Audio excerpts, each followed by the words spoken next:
So today's a pretty important day here at Tracker Products. It was 29 years ago that we got our start.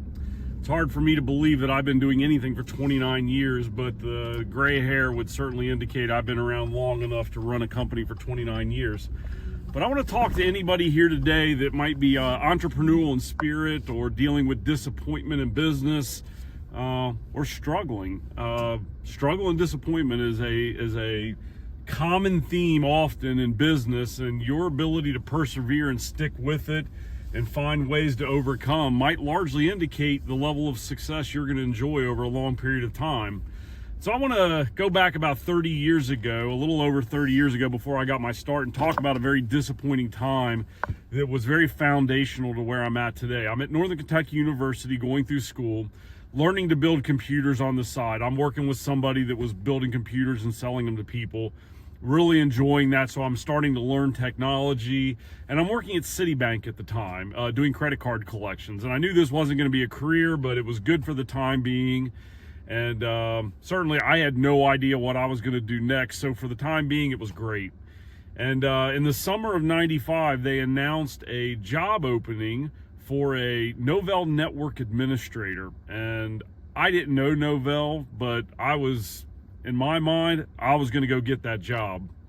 That was going to be a huge step forward in my mind in the world of technology. So I spent time, went out and got certified.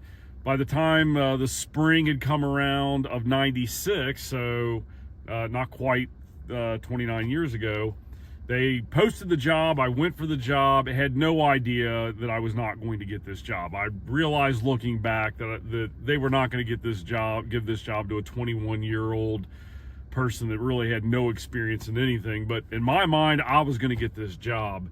And so after I applied for it and found out I did not get the job, I did the only thing I knew how to do, and I quit my job. And right then and there, I decided I was going to go start my own business. I was very disappointed that I didn't get that job because I thought that was going to be the answer. But I look back on that after almost 30 years now, and I realize had I gotten that job, that my life and the trajectory of it would look very different than it did today. What if I'd gotten that job that I wanted? I might not have been the CEO of any company, and to be in a position that I'm in now where I'm doing what I love doing. And there has been a lot of struggle and a lot of disappointment all along the way. My words of encouragement to anybody would be, if you're thinking about starting a business, especially if you're young, do it. You've got time to risk and lose, and especially if you're living at home, take a risk, go for it. You've almost got nothing to lose. You've got plenty of time to work through the bumps and the bruises that come with it. And if you're in business and struggling, stick with it. It is not easy. My dad always said, I think every dad says, if it was easy, everybody would do it. And that is so true. It is hard to own and operate a business.